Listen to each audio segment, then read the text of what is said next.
AITA for refusing to pay for my sister's wedding after she demanded I cover half the cost of her bridal party outfits. So, this is going to be a bit long, but I'll try to keep it clear. I, 32F, have a younger sister, Emily, 28F. We've always had a complicated relationship. Sometimes close, sometimes contentious, but mostly okay. She's been engaged for about a year, and her wedding is coming up in a few months. I've always been happy for her, and I've tried to help with planning where I can. Here's the issue. Emily asked me to be a bridesmaid. I agreed, mostly because I wanted to support her, even though the wedding is a bit out of my financial comfort zone. She told me early on that the dress she wanted for the bridesmaids was $350. Expensive, but I figured okay, I can swing it. I also knew there would probably be hair, makeup, and other things, but I thought I could handle it. Fast forward a couple months, and Emily decides she wants to have matching shoes, jewelry, and purses for all the bridesmaids. Each of these items added another $200 to $300 on top of the dress. At first, I just gritted my teeth and accepted it, thinking it was her day and I could manage, even if it meant dipping into some savings. Then things got weird. Emily sat me down a few weeks ago and said, "Since you're in the bridal party, I really need you to cover half the cost of all the other bridesmaids' outfits, too. It's only fair, since you're closest to me and helping plan." I blinked a few times because I genuinely couldn't process it. Half the cost of the other bridesmaids' dresses, shoes, jewelry, hair, makeup, etc. I did some rough math, and it came out to around $2,500, on top of the $1,000 plus I was already spending. I told her no, flat out. I said I could only cover my own dress and accessories, and while I wanted to help where I couldn't pay for other people's stuff. Emily got extremely upset, almost in tears, and said I was being selfish and that if I really cared about her, I would help make sure the bridesmaids looked perfect. She called me selfish multiple times over text after that. We got into a huge argument. She said I was ruining the wedding experience for everyone, that I was letting her down as a sister, and that no one else was questioning paying for this stuff. She also said I had plenty of money, and that I was just being cheap. For context, I make a decent salary, but I have student loans and bills and rent, and $3,500 plus on top of my usual expenses is just not feasible. After that, I told her I would still be in the wedding, but I would only cover my own costs. She said fine, and then ghosted me for a week. Yesterday, she called to tell me that she decided to downsize the bridal party so it would be just her maid of honor, her best friend, and me. She said that if I wasn't willing to financially contribute to the other bridesmaids' outfits, then I wasn't being supportive enough to justify including me at all. I said I was disappointed, but that I couldn't help with money I didn't have, and she basically hung up on me. Here's where I feel conflicted. Our parents are on her side and have been subtly pressuring me to just pay the money so things don't get awkward. My friends are saying she's crossing a line and that it's ridiculous to expect me to pay for other people's wedding attire. I'm leaning heavily towards standing my ground, but I'm worried I'm being unreasonable. I've thought about compromising, like helping cover a small portion or offering to help find discounts. But honestly, I feel like she crossed a boundary by asking me to cover half of what everyone else is spending. I don't want this to completely destroy our relationship, but at the same time, I feel like my financial boundaries should matter too. So Reddit, AITA here for refusing to pay for my sister's wedding expenses for the other bridesmaids? If you enjoyed the video, don't forget to leave a like and subscribe to the channel.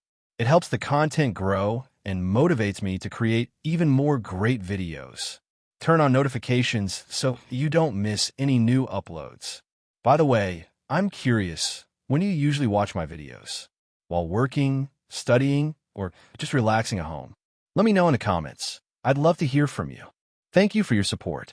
AITA for refusing to give my best friend a free wedding photography package after she publicly shamed me and my husband for having a small, budget-conscious wedding.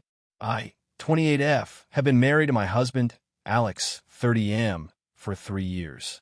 We had a fairly low-key wedding last year because we were saving for a house and didn't want to go into debt. We invited only close family and friends, around 60 people in total, and kept things simple. A small venue, homemade decorations, and a local caterer we loved. We also decided to hire a professional photographer, which we considered essential for capturing memories, but we had to compromise on hours and package options to stay within our budget. My best friend, Emily, 28F, is a professional photographer who has been freelancing for about 7 years. She's extremely talented, and I've always admired her work. Before our wedding, I asked her if she could provide a discounted package. I explained our budget constraints and said we would love her to capture our day, even if we had to go for a minimal package. Emily responded positively at first, saying she'd try to work something out and that she would love to be part of our day no matter what. About a month before the wedding, Emily started dropping hints on social media about her amazing weddings coming up, posting teasers of extravagant weddings she had recently shot. She made comments like, "Some weddings are just small and sweet. Some weddings are epic." I didn't think much of it until she posted a story saying, "Love seeing friends' weddings, even the tiny budget ones," tagging our city and seemingly implying she was referring to us. I didn't respond, thinking it might just be casual commentary. A week later, at a mutual friend's party, Emily made several pointed comments in front of a group of people, asking things like, "So, your wedding wasn't huge, right? How did you manage with just a few guests? And, oh, you didn't go for the premium photography package?" When I tried to explain that we had budgeted carefully and wanted a small wedding intentionally, she rolled her eyes and said, "Well, some people just don't know how to celebrate properly." Several friends laughed, and I felt humiliated. Alex was upset too, telling me afterward that he felt our choices were being publicly mocked. After that, I confronted Emily privately. I told her that her comments were hurtful and that she was making us feel ashamed of a wedding we had worked hard to plan and genuinely loved. She laughed it off, saying I was too sensitive and that she was just joking. I explained that jokes about personal finances and life choices, especially in front of others, weren't funny to me and crossed a line. Emily apologized briefly, but seemed annoyed and didn't bring it up again. When the wedding day arrived, Emily did show up as our photographer, but she had dramatically reduced the hours she initially promised, citing schedule conflicts that arose last minute. We were disappointed, but tried to make the best of it. After the wedding, Emily posted a photo on Instagram of us cutting the cake, captioning it, "Celebrating small and simple weddings with friends," again implying a judgmental tone, and tagged several friends who attended. I felt hurt and publicly shamed. A few weeks later, Emily reached out asking if I could refer her to a cousin of mine who was getting married. She offered a special friends rate, but then said she could even do the wedding for free if we helped promote her work on social media. I was furious. I explained to her that she had already publicly shamed us, reduced her hours without notice, and used our wedding for her social media promotion. I said I would not be comfortable referring her to anyone and would not promote her work because of the way she treated us. Emily then accused me of being petty and not valuing our friendship, and said that friends should support each other for free if they can. She argued that since I had benefited from her talent on my wedding day, I owed her referrals or promotion. I told her that friends should respect each other's boundaries, and our wedding was not a transaction for her social media gain. She hasn't spoken to me much since and has started subtly criticizing me online, posting vague stories about ungrateful friends without naming me. Mutual friends are divided. Some say I overreacted and should have just promoted her work or referred her, arguing that free services are sometimes part of being a friend. Others, especially those who know Emily's tendency to make snide comments, think I was completely justified in refusing to help her after the way she treated Alex and me. My parents, who attended the wedding, are on my side, saying that our wedding was beautiful and that Emily's comments were uncalled for and inappropriate. I feel torn because I've always considered Emily a close friend, and part of me wants to salvage the relationship. At the same time, I feel like she disrespected me and my husband publicly and monetized our personal celebration in a way that feels manipulative. I also feel a little guilty for refusing to refer her to someone who could be a paying client, but I keep reminding myself that friendships require respect, not just favors. So, AITA for refusing to give my best friend a free wedding photography package or promote her business after she publicly shamed me and my husband for having a small, budget-conscious wedding. AITA for refusing to attend my sister's wedding because of her choice of maid of honor. This has been building up for years, but I didn't realize it would come to a head like this. I'll try to give all the necessary context without making a wall of text, but honestly, it's complicated. I, 32F, have a sister, Emma, 29F. We've always had a bit of a tense relationship. Growing up, our parents favored Emma in a lot of ways. I wasn't the athletic or outgoing one, and Emma was always the golden child, so I learned to mostly keep my head down. Over time, I built a life for myself that I genuinely love, but our relationship has always been a little fragile. Emma got engaged about a year ago, and when she asked me to be a bridesmaid, I was excited but also a little wary. I told her I would be happy to support her and be part of her day, but I couldn't be responsible for organizing anything or handling family drama. I had a lot on my plate work-wise, and my mental health isn't great. She said that was fine and that she wanted me there just to stand by her. Fast forward to 2 months ago, and Emma sent out the official bridal party invites. That's when I learned she had picked her maid of honor, our cousin Sophie. Now, Sophie is a person I've had serious conflicts with for years. When we were teens, she constantly undermined me, spread rumors, and went out of her way to make me feel excluded. Emma has always been aware of this. I tried talking to her about it politely, saying, "Hey, you know Sophie and I don't really get along. I'm worried about tension." She brushed it off and said, "It's my day, I can choose who I want. You'll be fine." I figured, okay, maybe I can tolerate her for a day. But then I started hearing stories from other family members about Sophie's behavior in weddings she's been part of. She apparently takes over planning, criticizes people's dresses, complains constantly, and generally makes everything about her. This was exactly the kind of situation I had hoped to avoid by not being overly involved in the wedding planning. I started to get anxious, thinking about standing next to her for hours and dealing with her passive-aggressive behavior while everyone was watching. My therapist suggested I set clear boundaries, so I started to gently try to communicate with Emma again. I said something like, "I really want to be part of your wedding, but I need to know that I won't be put in a situation where I'm being constantly undermined or having to interact with Sophie more than I have to. Can we find a compromise?" Emma said no. She insisted that Sophie was her best friend, and she wasn't changing the maid of honor. I offered to come, but stay mostly out of the limelight. She said that would defeat the point of being a bridesmaid, and then she added, "Honestly, if you don't want to be there, maybe you shouldn't be." I felt blindsided. I didn't want to be part of something that would be emotionally toxic for me, but she framed my refusal as me rejecting her wedding entirely. I tried to explain that my issue wasn't with her, but with Sophie being in a central role that she knew would create tension. I offered again to come if Sophie wasn't the one calling all the shots or if we could set boundaries, but Emma just refused. Last week, I sent her a message saying I wouldn't attend the wedding. I tried to be as compassionate as possible, explaining that I loved her and wanted her to have a wonderful day, but I couldn't be in that environment without it negatively impacting my mental health. Emma blew up.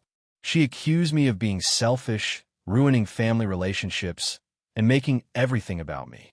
My parents also got involved, saying I should put aside old grudges for one day and that I was overreacting. Some extended family have reached out saying I should just deal with it, but I feel like they don't understand the history of Sophie's behavior and how it genuinely affects me. Here's the kicker. Sophie apparently already knows I'm not attending, and now Emma has texted me saying that I'm choosing a stranger over family and that my absence will be noticed during the ceremony. I feel like I'm being punished for trying to take care of my mental health and setting boundaries that I've been clear about for months. I honestly feel torn. Part of me wants to just suck it up and go because family is important, but another part of me knows that doing so would cause me serious stress, and it could even create a scene if Sophie behaves the way everyone says she will. I'm starting to question whether I'm actually in the wrong here, or if this is just another example of me being the problem child in my family. So, Reddit, AITA for refusing to attend my sister's wedding because of her choice of maid of honor, knowing that it will upset her and the rest of my family.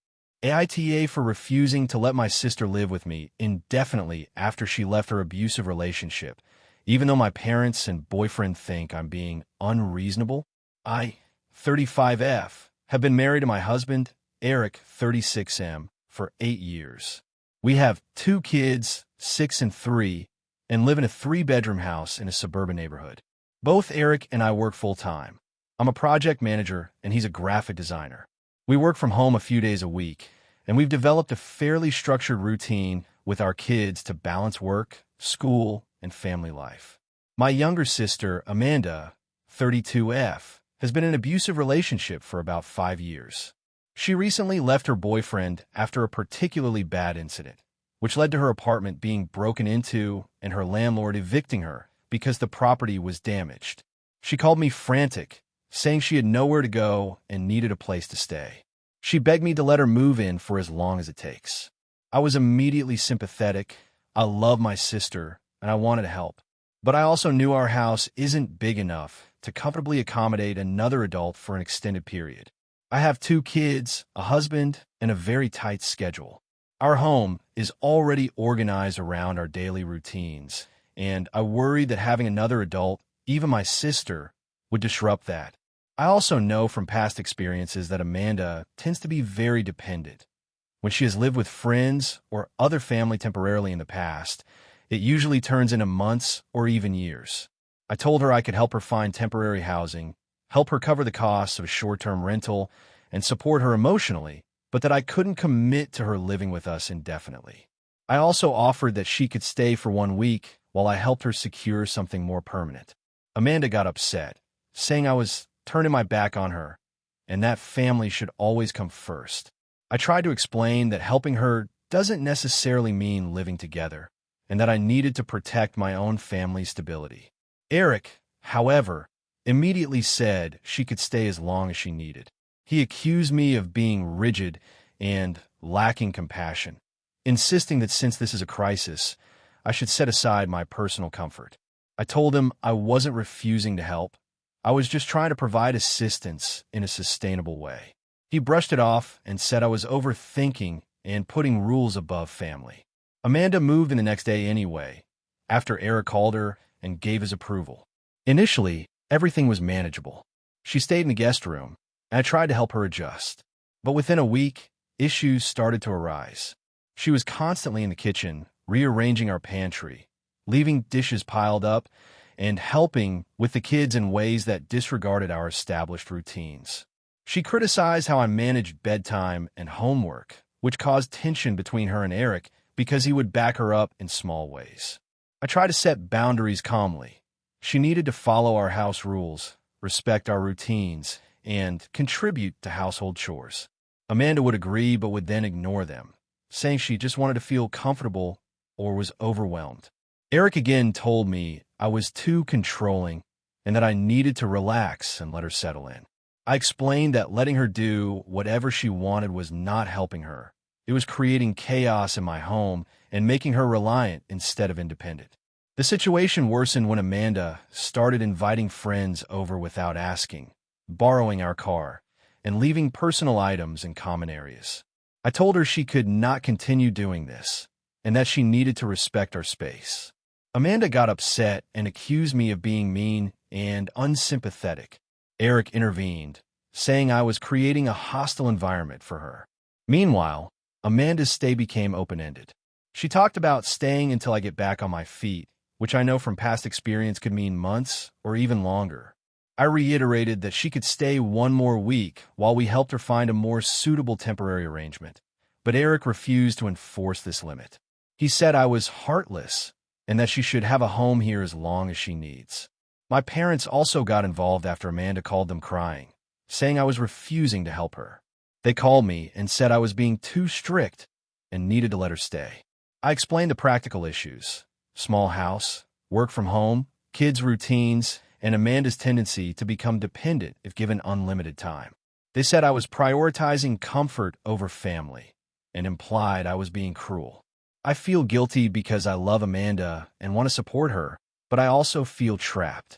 My household has become tense. Amanda is frustrated with me. Eric is frustrated with me, and the kids are sensing the tension. I have tried to help her in ways that do not compromise our household, including helping her search for temporary housing, offering financial support for deposits and rent, and helping her search for jobs.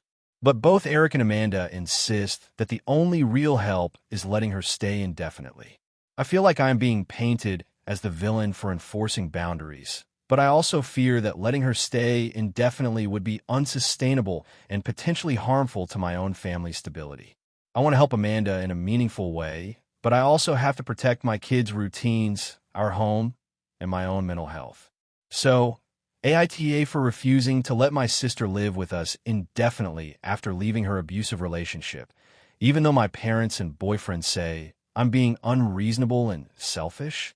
AITA for refusing to let my husband's sister and her kids stay in our home after she showed up unannounced and criticized our parenting choices. I, 32F, have been married to my husband, Ryan, 34M, for 6 years.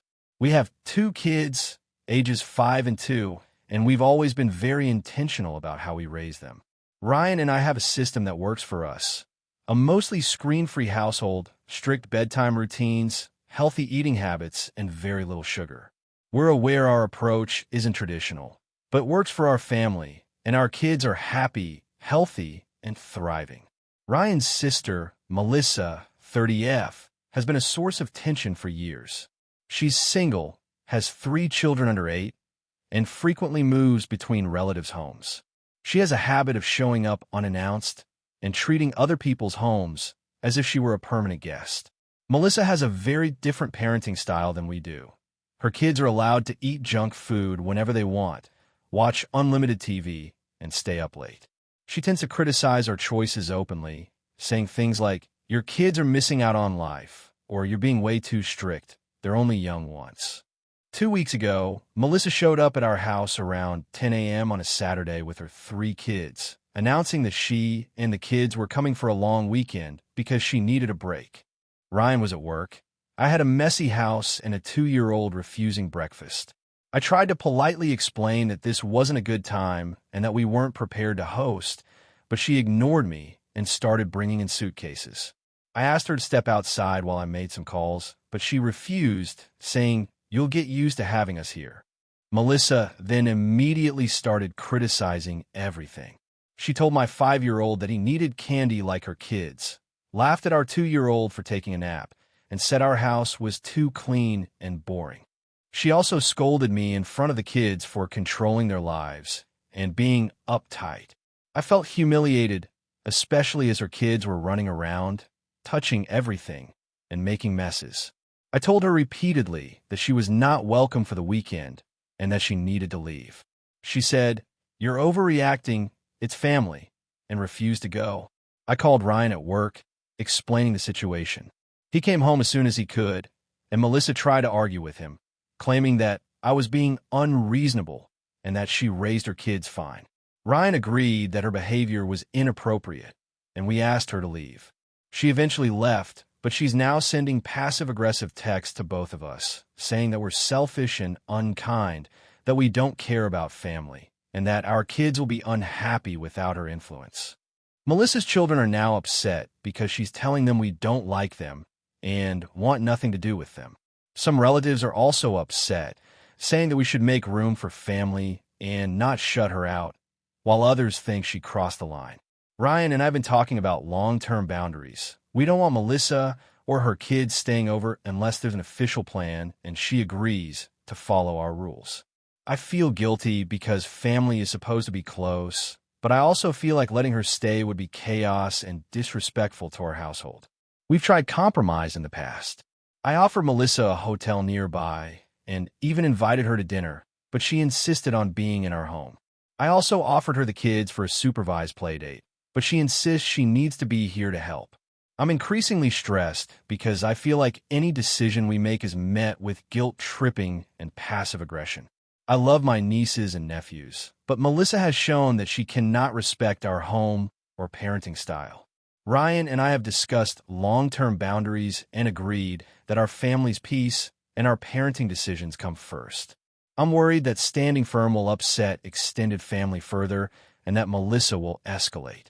At the same time, I feel strongly that she cannot be allowed to disregard our rules and our space.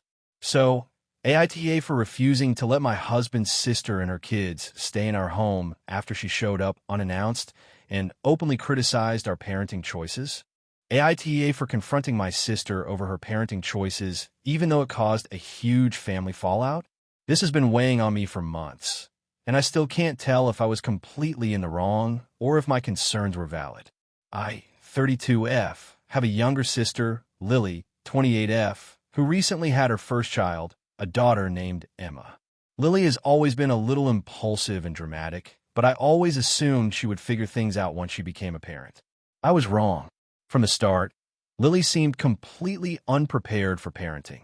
Emma was born prematurely, and instead of following the doctor's advice on feeding and sleep schedules, Lily relied heavily on whatever she read on random Facebook groups or TikTok videos. She refused professional guidance, claiming every parent is different and insisting that Emma would just adjust naturally if they stuck to her methods. I tried to be supportive without overstepping, offering to babysit or help in small ways, but she would always decline, saying I was too controlling. Things escalated when Emma was about 4 months old. Lily decided she would completely skip naps, believing it would make Emma tough and independent. I was horrified when I visited and found Emma inconsolable and exhausted, yet Lily kept insisting she was fine. I tried to gently suggest that maybe Emma needed a proper nap schedule and that following pediatric guidelines was for the baby's benefit, not a challenge to Lily's parenting. She laughed it off and said I was overreacting. It wasn't just naps. Lily refused to vaccinate Emma because she claimed natural immunity is better and said she'd never give her antibiotics unless absolutely necessary. I asked her to reconsider, citing doctors' advice and scientific studies, but she accused me of fear-mongering and being judgmental. I felt like I was watching her gamble with her child's health. The breaking point came when Emma turned 6 months old. Lily decided to take her on a 2-week trip abroad without arranging proper health insurance or consulting a pediatrician, despite Emma having ongoing issues with reflux and mild colic.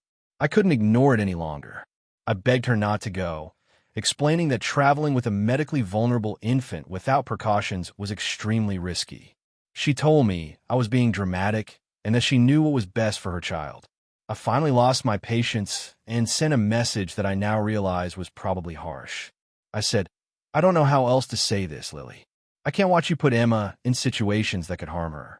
I love you, but this is dangerous, and I refuse to stay silent while you make choices that could seriously affect her health. I understand you want to do things your way, but sometimes your way is reckless, and I won't pretend it's okay. She went off on me. She accused me of trying to control her, told me I was manipulative, and said I was poisoning our family's perception of her as a mother. Our parents got involved, and the conversation turned into a huge confrontation over text. They were mostly supportive of Lily, saying I needed to respect her autonomy and stop interfering. I tried to explain that I wasn't trying to control her life, but that Emma was a baby and couldn't advocate for herself. Since then, our relationship has been strained. Lily hasn't spoken to me directly, and our parents have basically stopped inviting me to family gatherings to avoid conflict.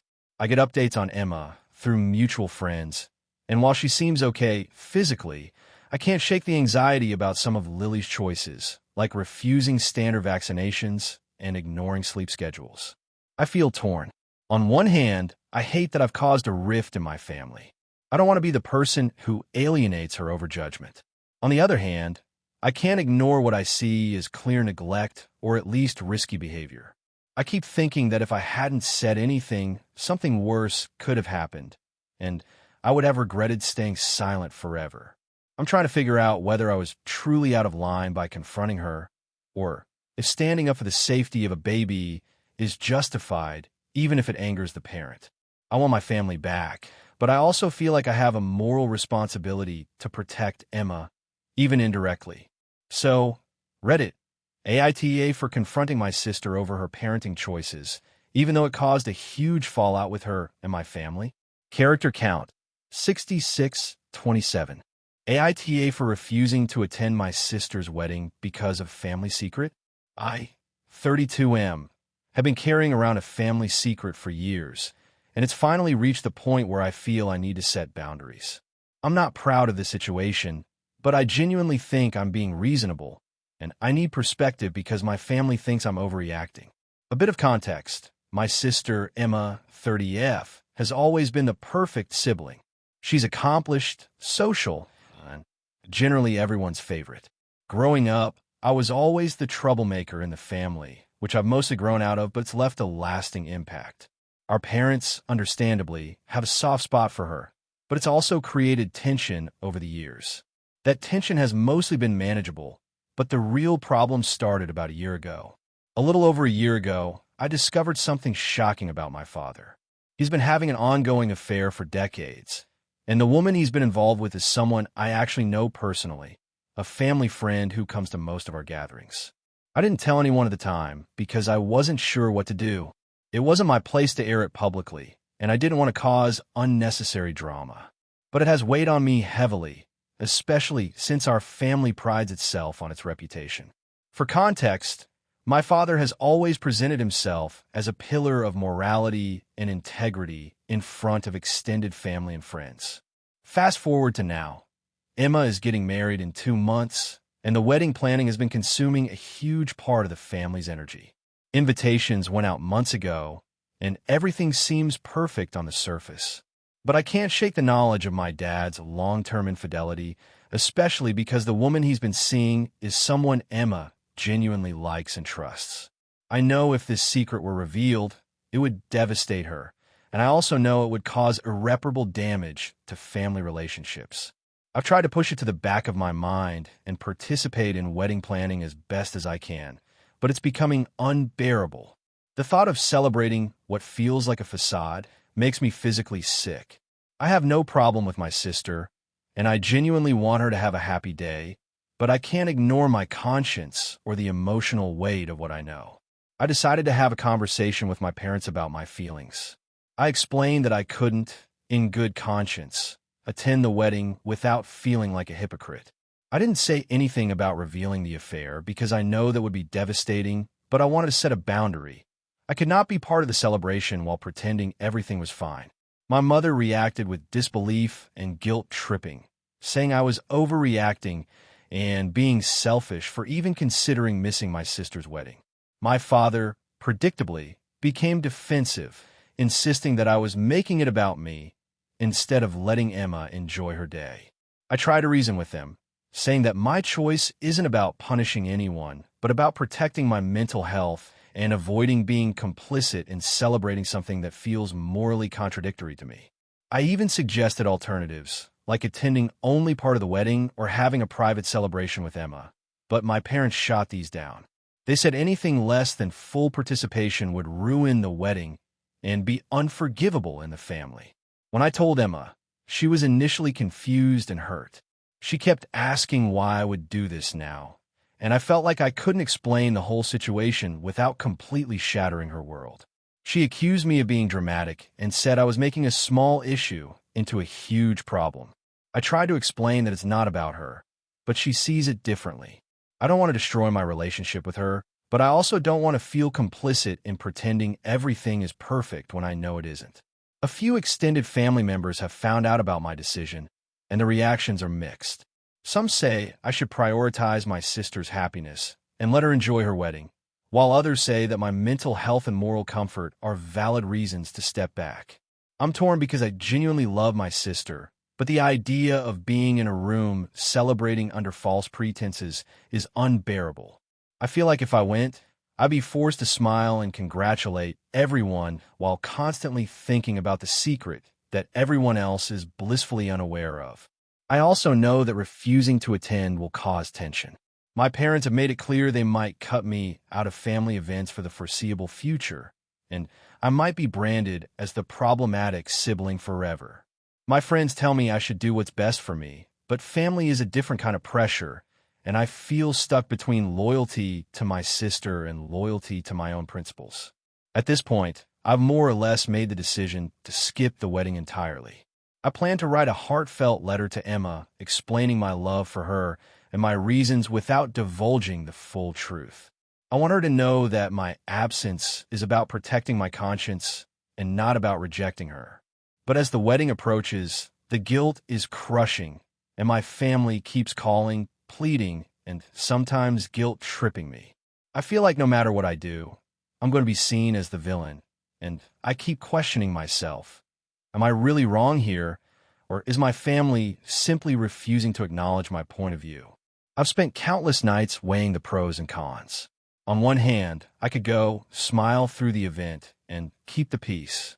On the other, I could stay true to my own moral boundaries and potentially alienate the people I love most. I feel like I'm damned if I do and damned if I don't. So, Reddit, AITA for refusing to attend my sister's wedding because I can't morally condone celebrating while carrying a secret about my father's decades-long affair. I feel like it's a matter of personal ethics and mental health, but my family is treating it as a betrayal. Character count, 6,602. Would you like me to craft a second version with a slightly more dramatic, emotionally charged ending that could make it even more viral Reddit style? AITA for refusing to let my husband's best friend move in with us after she lost her apartment, even though it means he's now staying with her instead. I, 34F, have been married to my husband Evan, 36M, for 6 years, together for 9. We've had a generally stable relationship, some ups and downs, but nothing out of the ordinary until recently. He's always been social, while I'm more introverted. He has a lot of friends, both male and female, and I've never been the jealous type. That is, until Marissa came along about a year ago. Evan met Marissa, 32F, through work. She's new in town, divorced, and by all accounts, a very outgoing, bubbly person. He mentioned her a few times early on, always in casual terms. Funny stories from the office, group lunches, that sort of thing. Then her name started coming up more often. He'd text her about work even when he was home. He'd laugh at his phone, and when I'd ask what was funny, he'd say just something Marissa said. It didn't seem like anything sinister at first, but I started noticing little shifts. He'd come home talking about how Marissa gets it when I bring up something we disagreed on. He invited her to a few group hangouts with our friends, and she was charming, too charming, honestly. She hugged him a little too long, laughed a little too hard at his jokes, and made these inside comments I didn't understand. I brought up to him once. I said, "Hey, I feel like Marissa might be crossing a few boundaries." He brushed it off. "She's just friendly, babe. Don't be weird." That stung, so I dropped it. Fast forward to 3 months ago. Marissa's landlord decided to sell her apartment building, and she had to move out. She posted something about it on Instagram, and the next day, Evan came home and said, "You'll never guess what happened. Marissa's getting evicted." Poor thing. Then he said the words that made my stomach drop. What if she stayed here for a while, just until she finds a new place? I immediately said no. Not in an angry way, just firm. "I'm sorry, but I'm not comfortable with that." He looked genuinely confused. "Why not? We have the guest room. She's my friend, and she has nowhere else to go." I told him that it wasn't about being cruel. It was about boundaries. I wouldn't feel comfortable having another woman, especially one he's clearly close to, living with us. I said it would put a strain on our marriage. He got defensive. "So you don't trust me?" I said, "It's not about trust. It's about respect.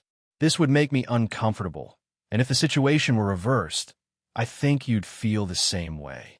He sulked for a day, but eventually dropped it, or so I thought. 2 weeks later, he told me Marissa had found a temporary place, crashing with a coworker.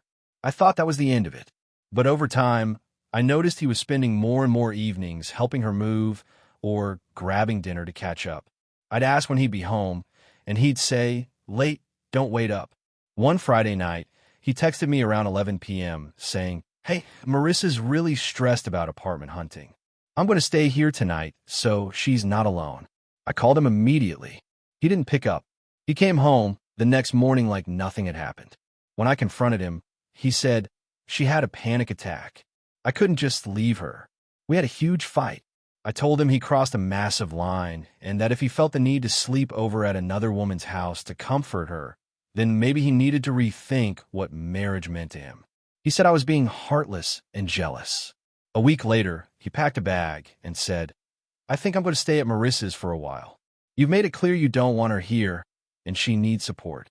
I'll give you some space." He's been living with her for almost a month now. We still talk.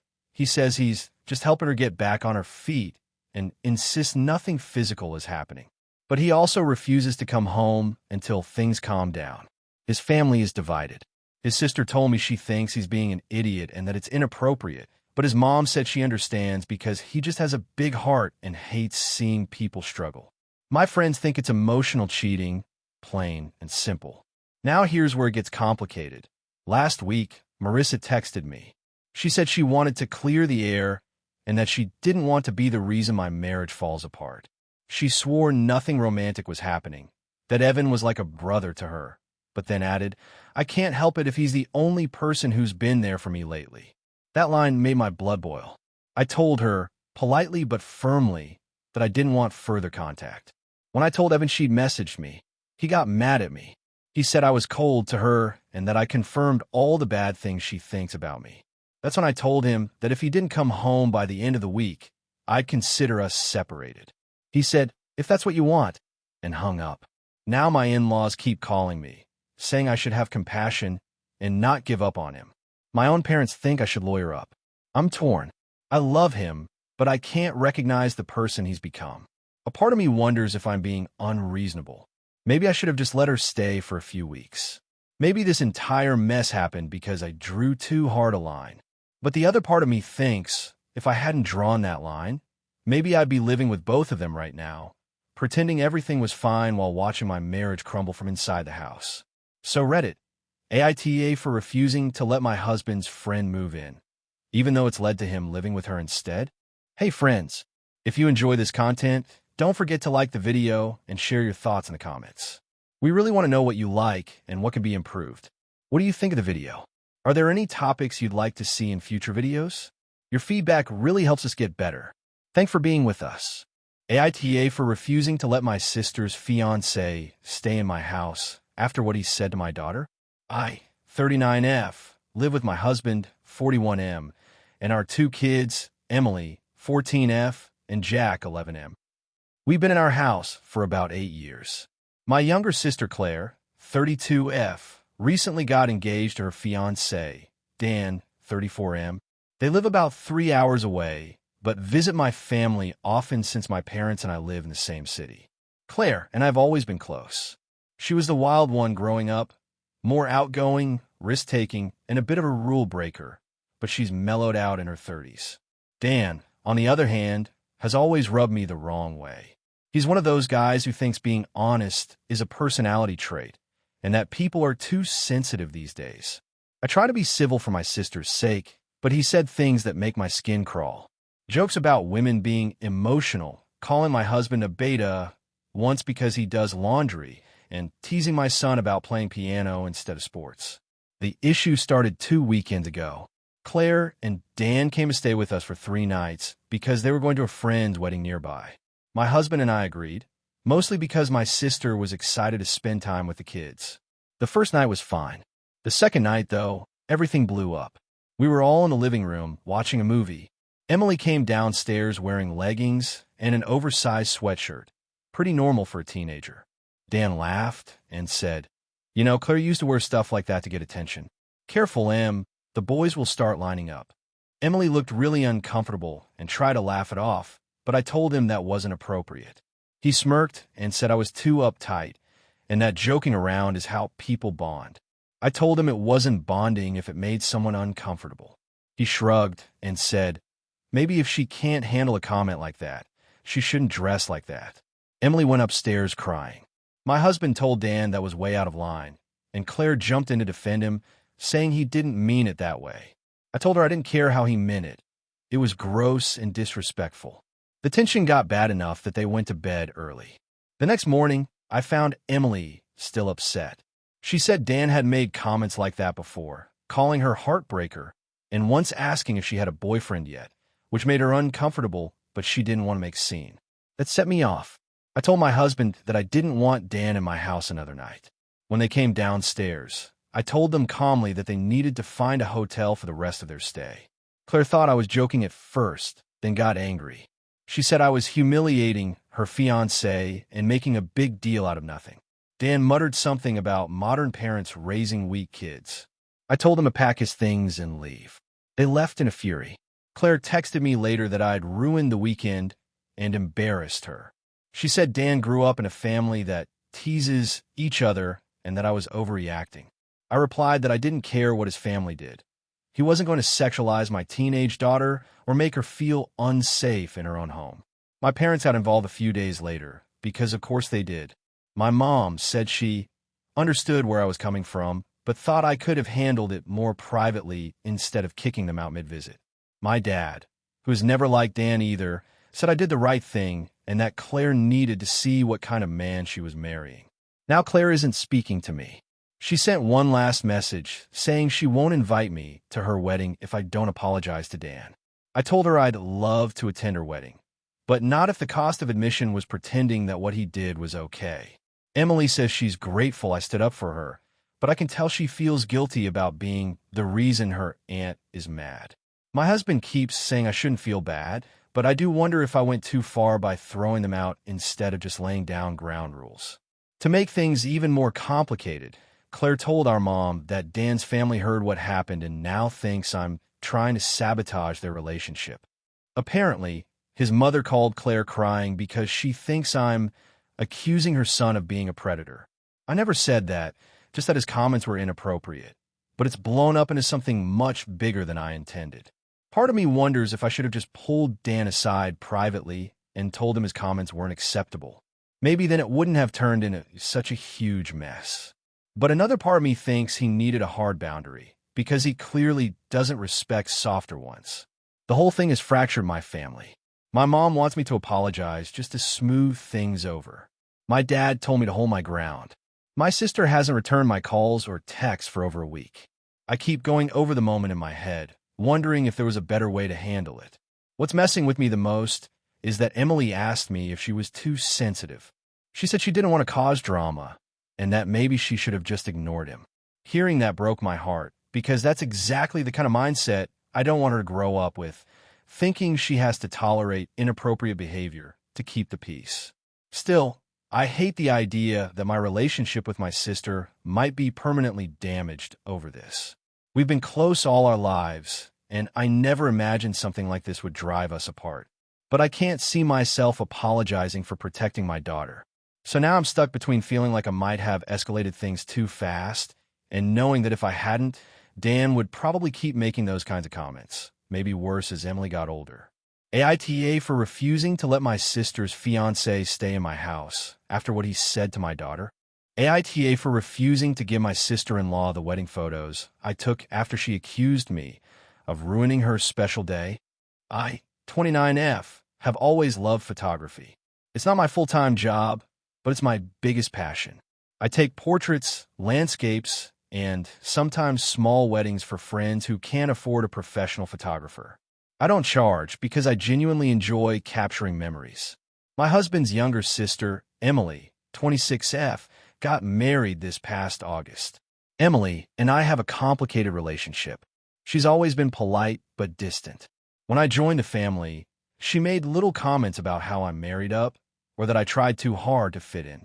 Nothing huge, but the kind of remarks that sting and linger. About 6 months before the wedding, Emily called me and said their budget was tight. They had a photographer lined up, but had to cancel because it was too expensive. She asked if I could take the photos as a favor. She made sure to emphasize that she wanted them to look professional, not like those casual pictures you do for fun. I told her I could absolutely help, but I also made it clear that I wasn't a pro and that she shouldn't expect Vogue-level results. She agreed, saying she just wanted memories. Fast forward to the wedding day. It was outdoors, very pretty, but also very chaotic. Emily was stressed about everything. She was snapping at her bridesmaids, the groom was running late, and there was some drama about seating arrangements. I stayed out of it and just focused on getting good shots. I arrived early, took photos of the venue, the decorations, her getting ready, the ceremony, and the reception. I spent around 10 hours taking pictures, barely sitting down or eating. The next day, I started editing. I sorted through nearly 1,800 photos and narrowed them to about 350 solid ones. It took me weeks. I did color correction, lighting adjustments, and even removed a few blemishes at Emily's request when I sent her a few previews. She replied, "Can you make me look skinnier in the ceremony once?"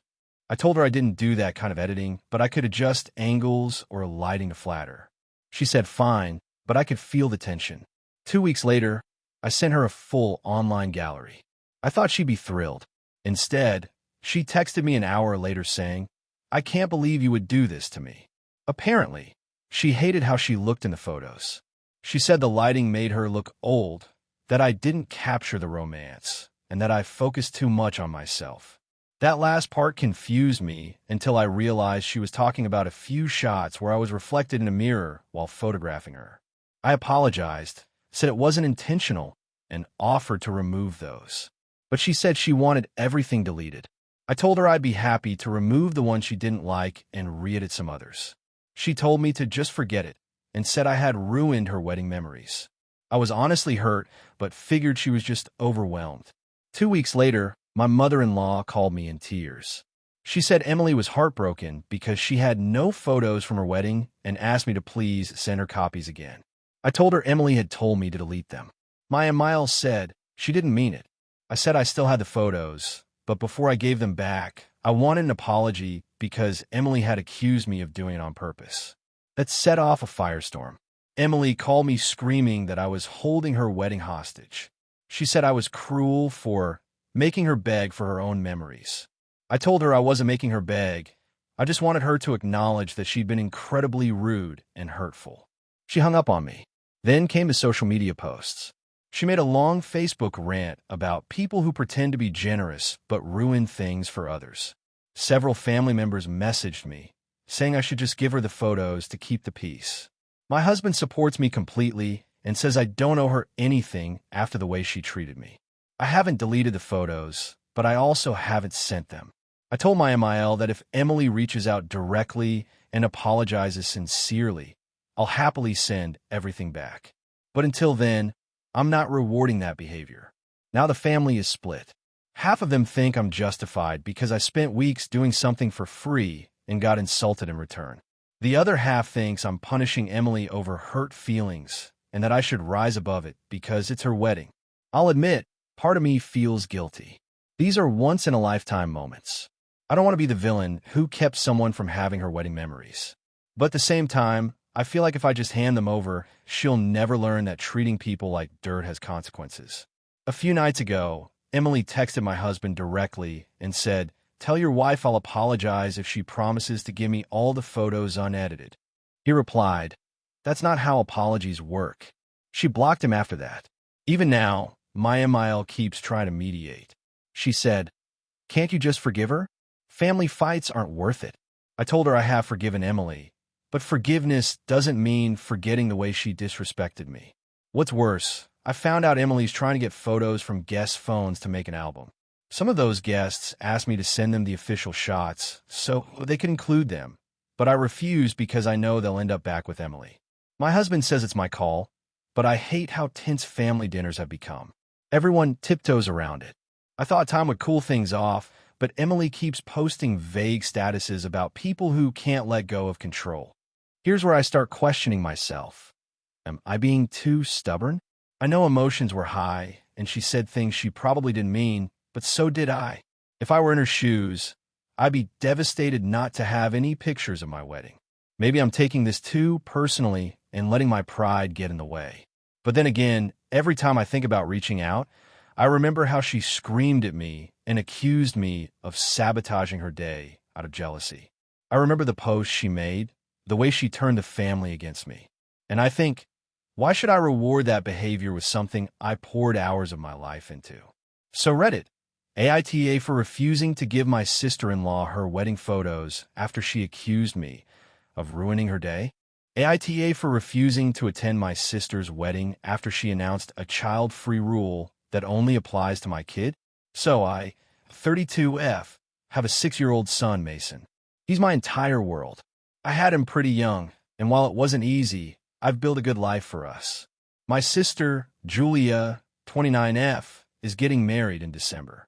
She's always been the golden child in the family, successful, outgoing, and the kind of person who curates her life like an Instagram feed. We've had a decent relationship overall, though she could be a little controlling. When she got engaged last year, I was genuinely happy for her. She asked me to be her maid of honor, and Mason was supposed to be the ring bearer. He was so excited. He even started practicing walking slowly down the hallway while holding a pillow. Everything was fine until about a month ago, when Julia called me out of the blue. She said she and her fiancé, Adam, had decided to make the wedding child-free.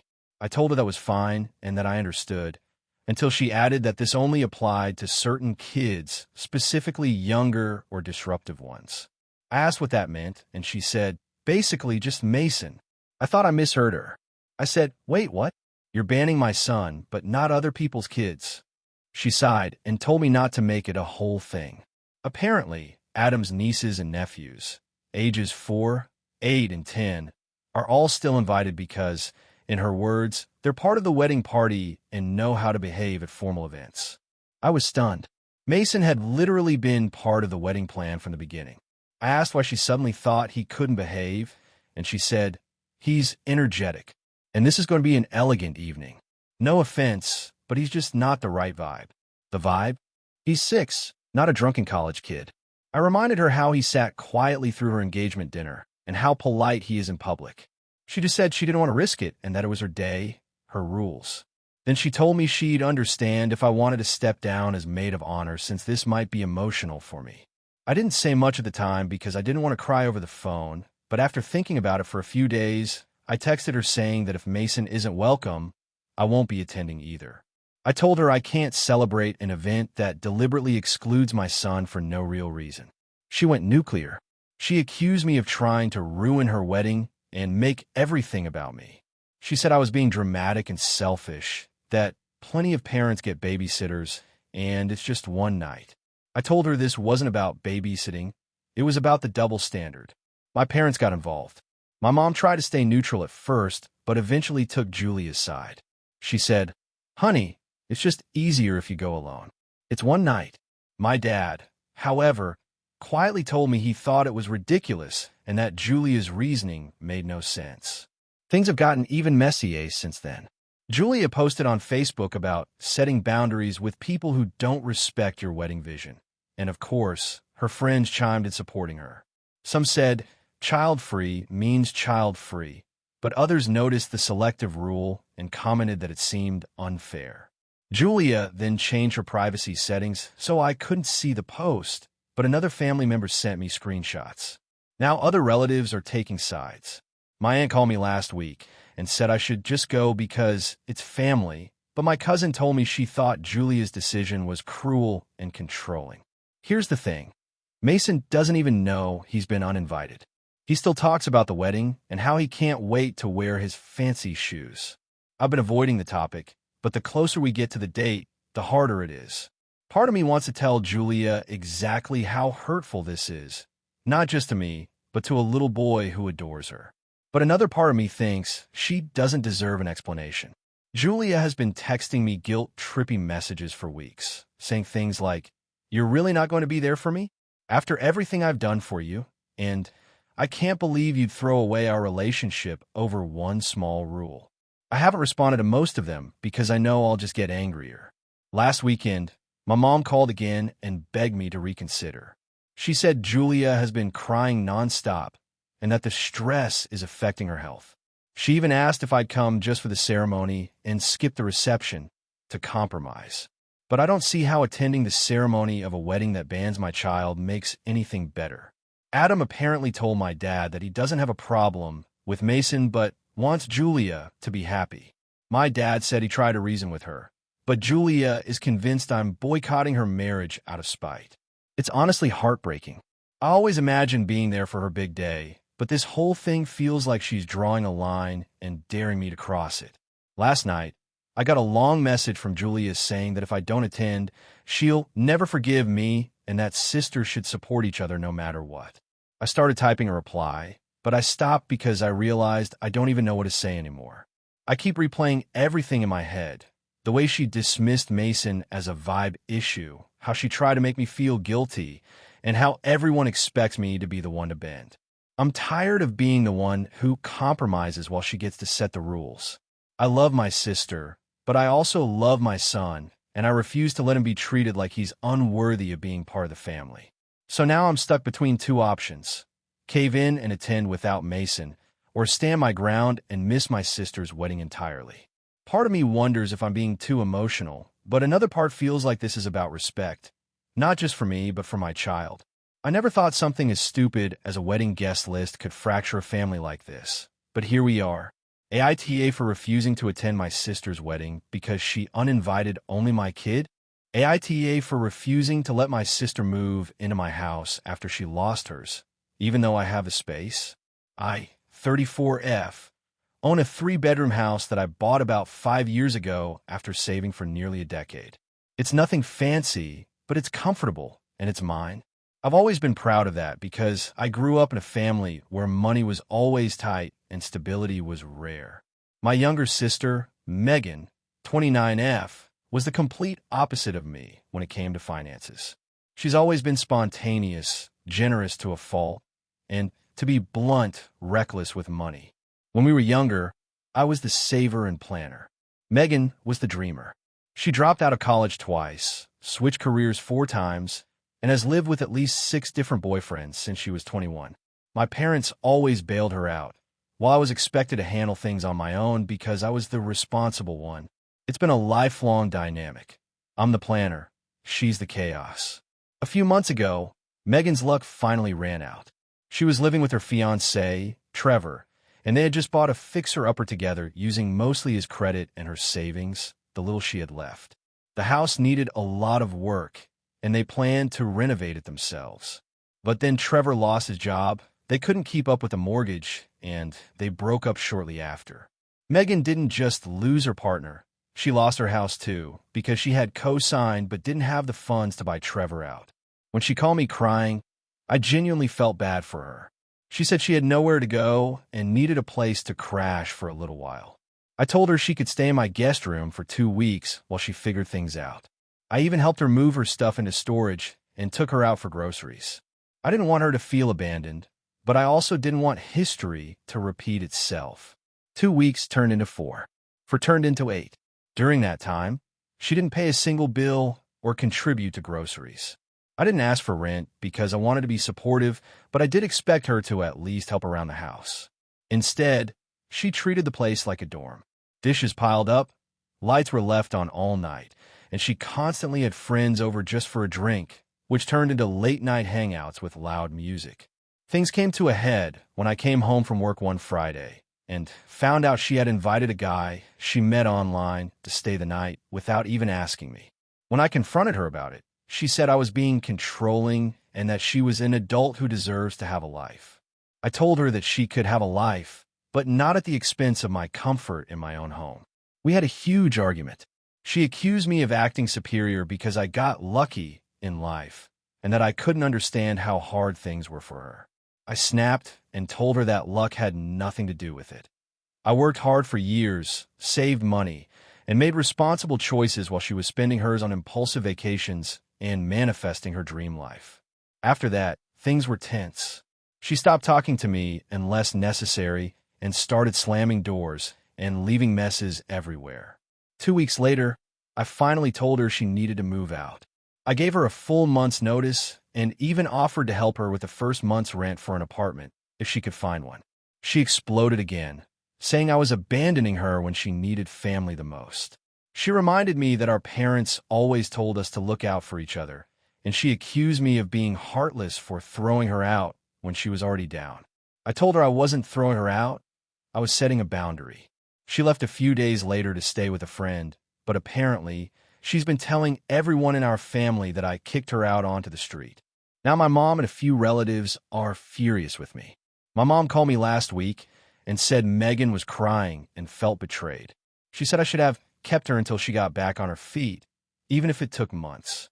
When I asked how long that was supposed to be, my mom said, until she's stable, which could mean anything. I told her I can't live indefinitely with someone who refuses to respect my home or boundaries. Mom sighed and said I should have more compassion because Megan isn't wired like me. That line really stuck with me. It feels like I'm being punished for being responsible. Megan has made mistake after mistake, and every time, the family rallies around her. I make one boundary, and suddenly I'm the villain.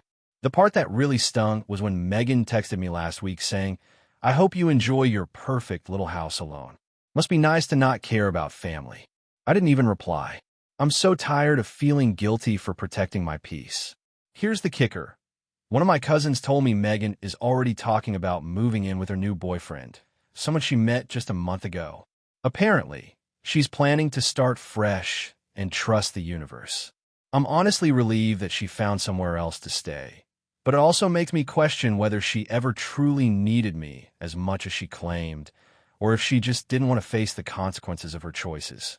Now my family is split. Half think I was right to kick her out because she's an adult who needs to take responsibility. The other half think I'm selfish and ungrateful for refusing to help my own sister when I could easily afford it. I love my sister, but I can't keep cleaning up after her chaos. I know she's struggling, and I don't want her to fail, but I also don't want to become her safety net forever. So now I'm sitting here, second-guessing myself. I keep wondering if I could have handled it differently, if maybe I should have let her stay a little longer or been more patient. But then I remember all those sleepless nights, the fights, the disrespect, and the constant tension in my own home. AITA for telling my sister she had to move out, even though I had the space and she had nowhere else to go. AITA for refusing to help my sister with her wedding after she made me feel like a backup bridesmaid. So I, 29F, have always had a complicated relationship with my older sister, Emily, 32F. Growing up, she was the golden child in every sense, smart, pretty, athletic, and everyone's favorite. I was the quieter, bookish one who was more into art and writing. Our parents never openly said she was the favorite, but it was obvious.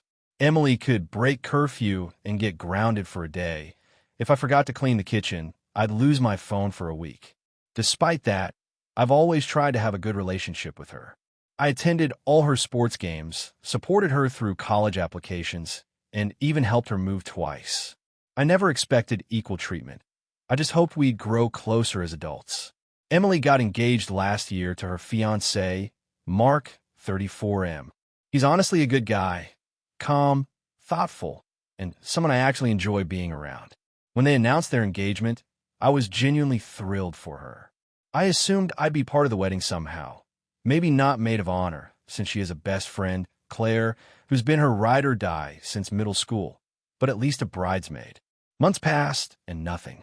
She'd talk endlessly about her wedding planning, the venue, the dresses, the color palette, but never mention me being in the bridal party.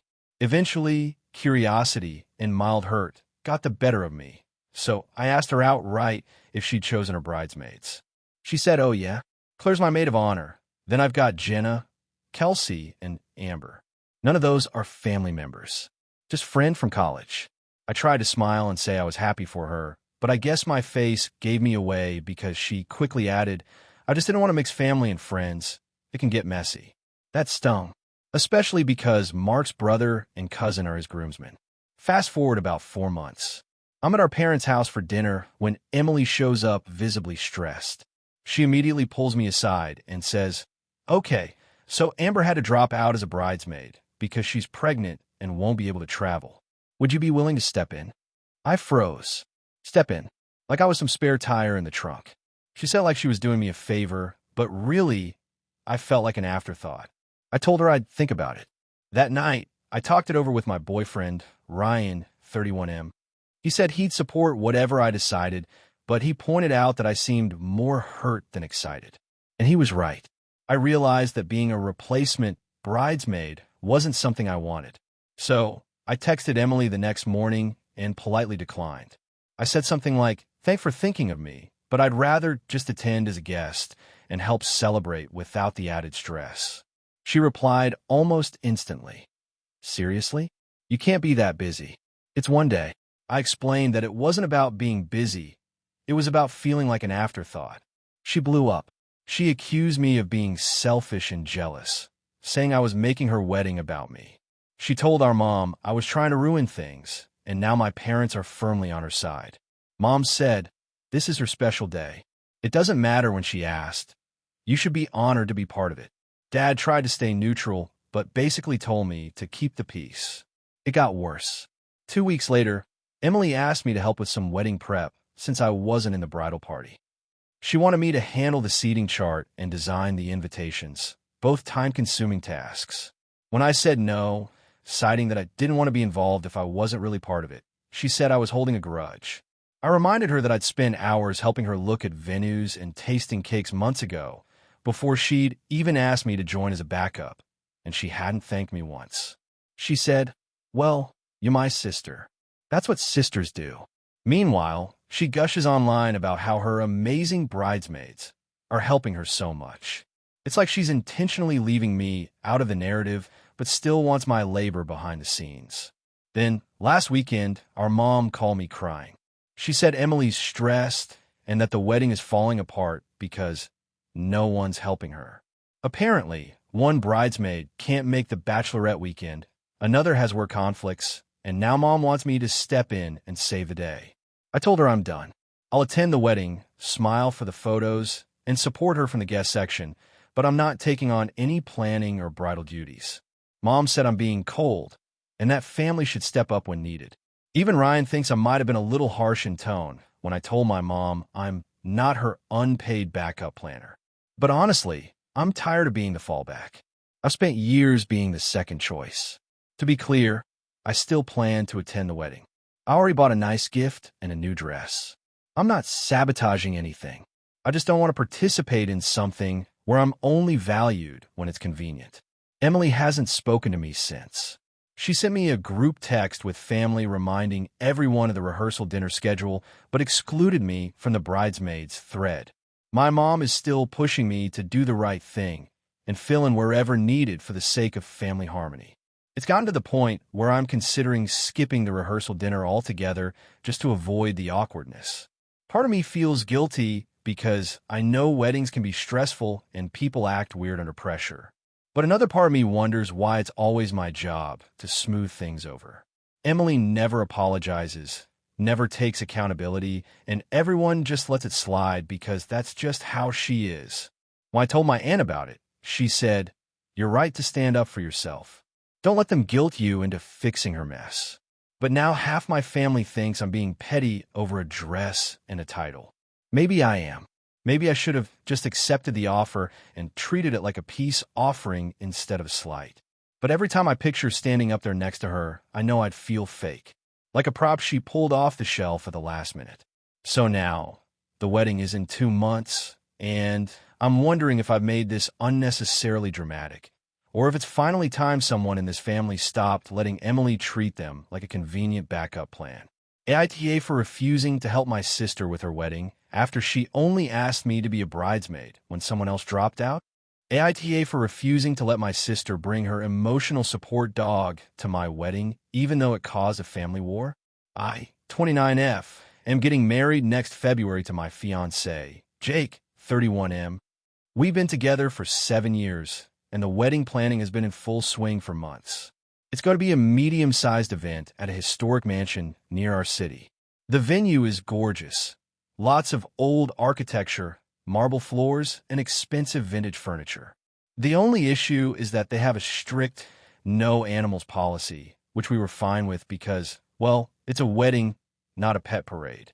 Enter my sister, Emily, 26F. Emily was diagnosed with anxiety and depression a few years ago.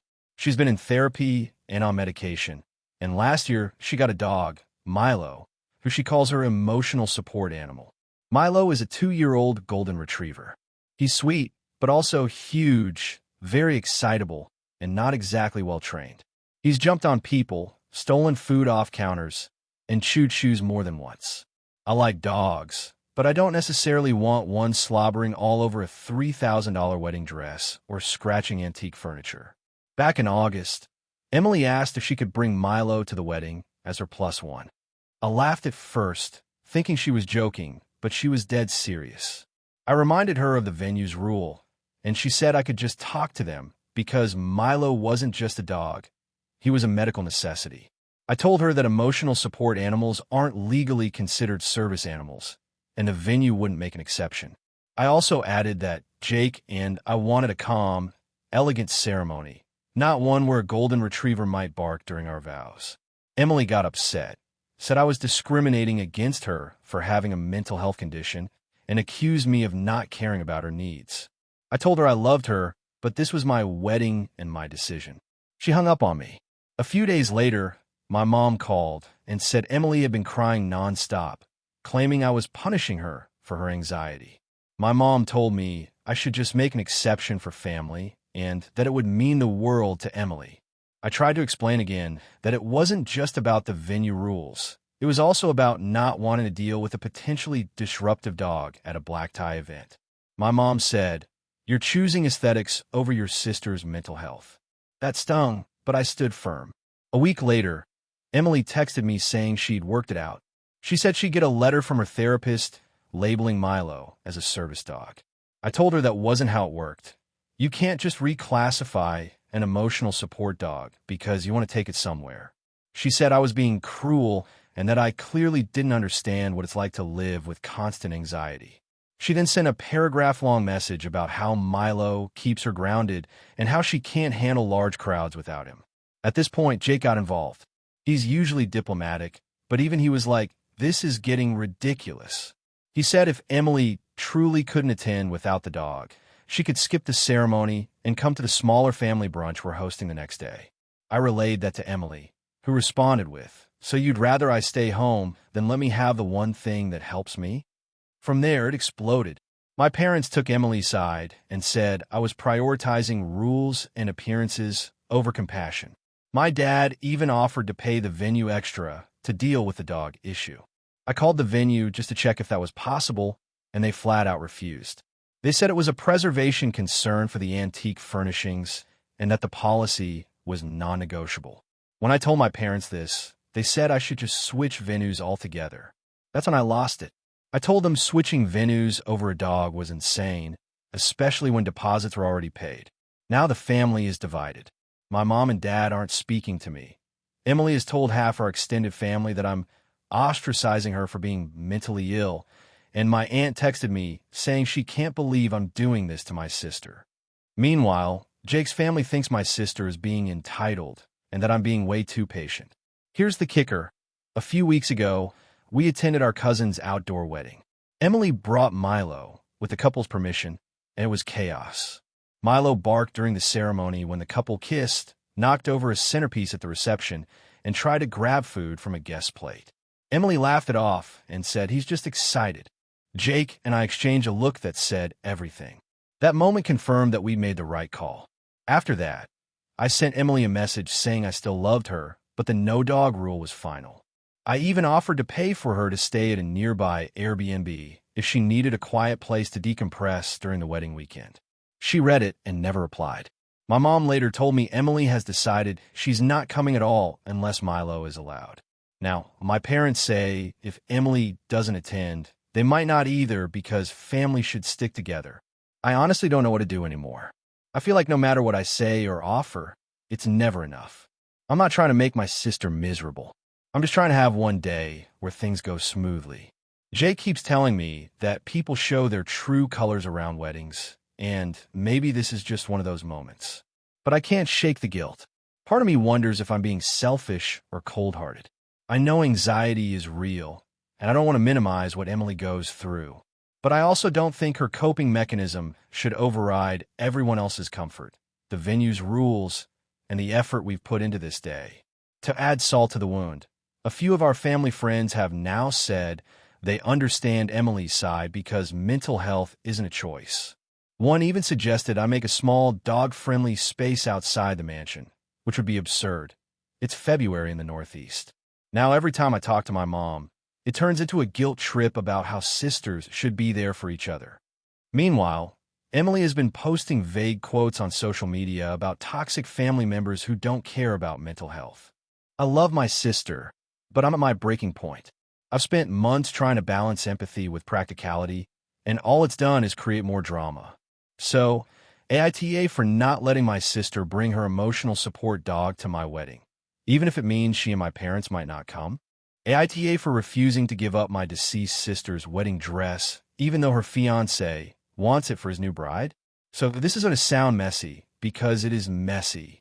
My 29F sister, Emily, passed away 3 years ago in a car accident. It was sudden, tragic, and completely turned our family upside down. She was only 27 and just a few months away from her wedding to her fiancé, Jake, 31M.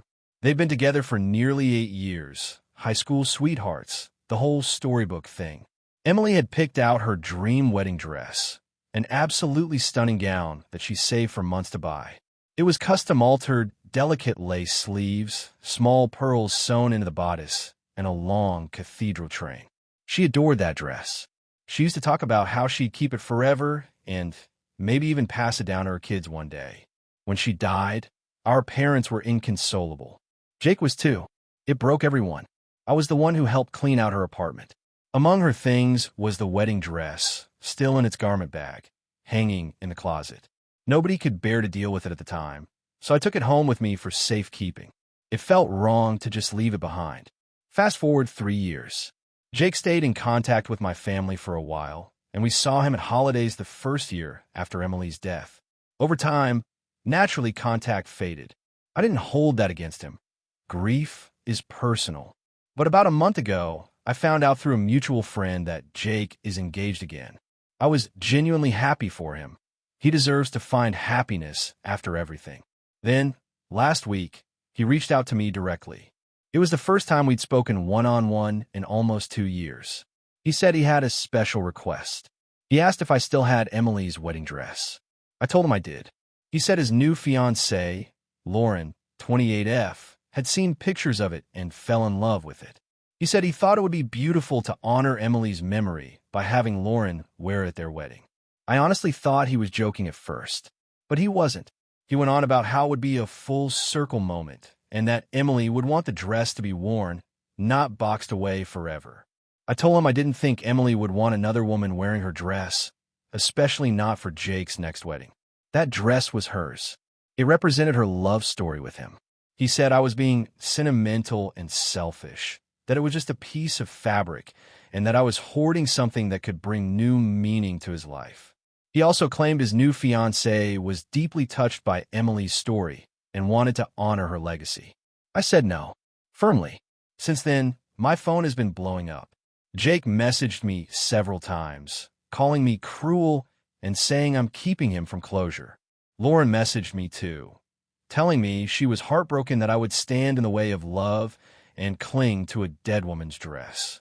She said she thought it would be beautiful symbolism and that I was gatekeeping grief. Even my parents got dragged into it. My mom thinks it's bizarre that he'd even ask, but my dad said maybe it would be a nice gesture, that Emily would want Jake to be happy, and the dress could be a way to keep her spirit alive. That hurt to hear, because I don't think my dad has thought through how disturbing it would be to see photos of Jake's new wife wearing the same dress his late daughter was supposed to wear. To me, it's not just a dress. It's the one thing Emily picked out that was purely about her dreams and her future. It feels sacred. I've kept it clean and preserved all this time. I even thought that maybe one day Emily's future niece, my daughter or my other sister's child, could wear it as a tribute, but not like this. It got worse last weekend when Jake showed up at my house without warning. He said he just wanted to talk, but it quickly turned into him begging me to reconsider. He said Lauren's family can't afford the kind of dress she wants, and Emily's gown would solve everything. He even offered to pay me for it. That made me angry. You can't buy someone's memory.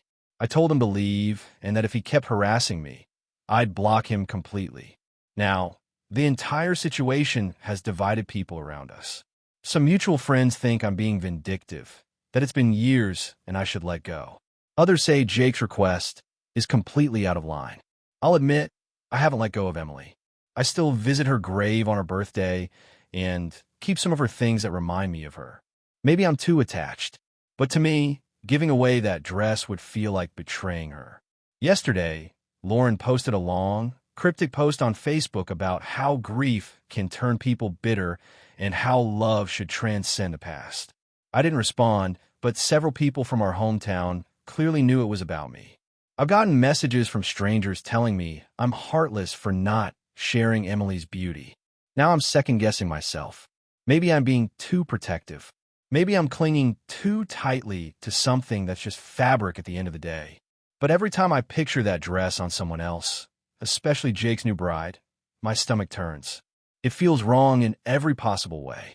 Jake sent one final message last night saying he and Lauren are moving on without my blessing and that I should think hard about what kind of person I want to be remembered as. That one stung because for years I thought of him as family. I still have the dress safely stored away. My mom told me to maybe loan it out and then take it back, but I can't even stomach that idea. The truth is, it's not about denying them happiness. It's about protecting the memory of someone who can't speak for herself. But maybe I'm blinded by my emotions. Maybe I really am just keeping a dead woman's dress for the sake of sentimentality. My dad's quiet disappointment is weighing on me, and I can't tell if I'm doing the right thing anymore. So, am I the asshole for refusing to let my late sister's fiancé have her wedding dress for his new bride? AITA for refusing to pay for my brother's wedding after finding out he used my college fund to buy his engagement ring? So I, 26F, grew up with my older brother, Ethan, 29M, in a very average middle-class family. My parents have always had this family-first mentality, but it always seemed to apply differently when it came to Ethan. He was the golden child, good at sports, decent grades, and had this charm that made everyone, especially my mom, melt. I, on the other hand, was the responsible one, which apparently meant I got handed all the practical burdens. When I was around 10, my parents told me they'd set up a college fund for both Ethan and me. They made a big deal about it, saying how they wanted both of us to have the chance to go to college debt-free. I was a quiet kid, and honestly, that reassurance meant a lot to me. I loved learning, and I knew early on that I wanted to study psychology. Ethan, on the other hand, barely cared about college. He ended up going to a state school for 2 years before dropping out. My parents brushed it off, saying college isn't for everyone. After that, he bounced between jobs for a while, bartending, sales, real estate licensing courses that he never finished. Meanwhile, I kept my grades up, got into a good university, and was ready to start. That's when things started to unravel. When I was preparing for enrollment, I met with the financial office to go over my tuition payments. They told me my 529 account, college fund, had been completely emptied the previous year. I thought it was a mistake. My parents swore they'd been putting money in it every year. When I told them what the school said, they looked confused but promised to figure it out. 2 days later, my dad came to my dorm visibly uncomfortable. He told me that a few years back, Ethan had been in a rough spot, and they'd let him borrow from the college fund with the idea that he'd pay it back. When I asked how much, my dad hesitated before admitting it was all of it, about $38,000. I broke down crying. That money was supposed to be for my education, and instead, my brother had blown it all. My mom's defense? He needed help starting his life. Honey, you're so smart, you'll figure something out. I did. I took out loans, worked part-time jobs, applied for every scholarship I could, and managed to graduate last year. I didn't speak much to Ethan after finding out what he'd done. He apologized once, sort of. He said, "It was just money, and I'm your brother. You know I'll make it up to you someday." Spoiler, he never did. Fast forward to last month. Ethan got engaged to his girlfriend, Hannah, who is honestly lovely. They've been together 3 years, and I was genuinely happy for her. A few weeks after their engagement party, my mom called me asking for a small favor. Apparently, Ethan and Hannah wanted to have a dream wedding, and my parents couldn't afford to contribute much because of the market being tough. My mom said, "You're doing so well now, and your brother really wants this day to be special. Maybe you can help out a little, just a few thousand." I laughed because I thought she was joking. She wasn't.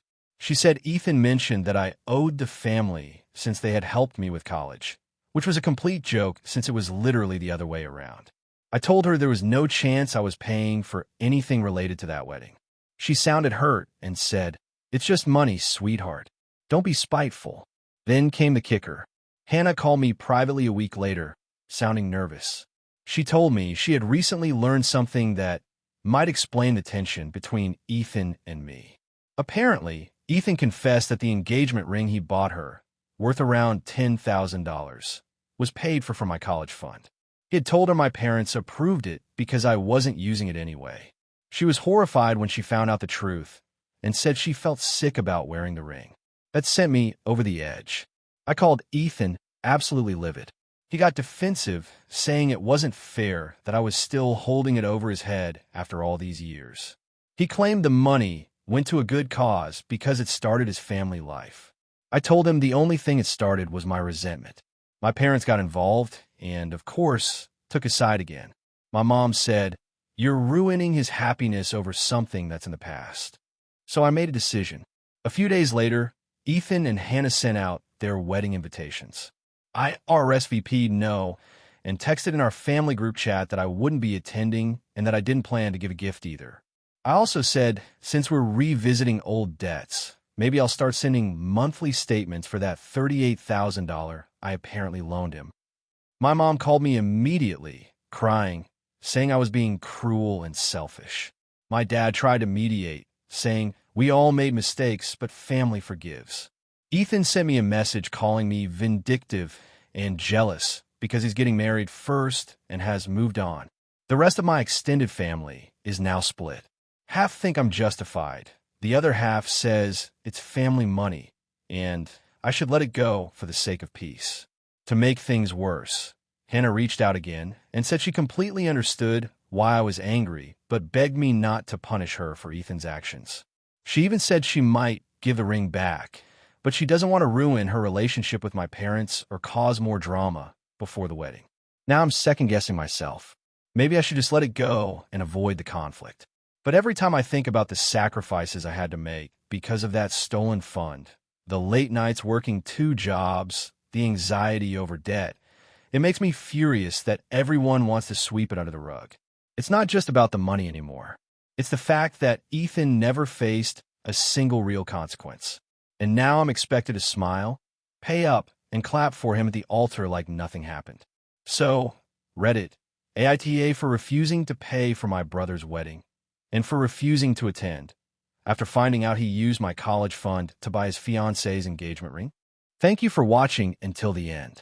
If you enjoyed this video, don't forget to like and subscribe to the channel so you won't miss new videos also. Leave a comment. I'd love to hear your thoughts. Your support and engagement mean a lot to me. See you in the next video.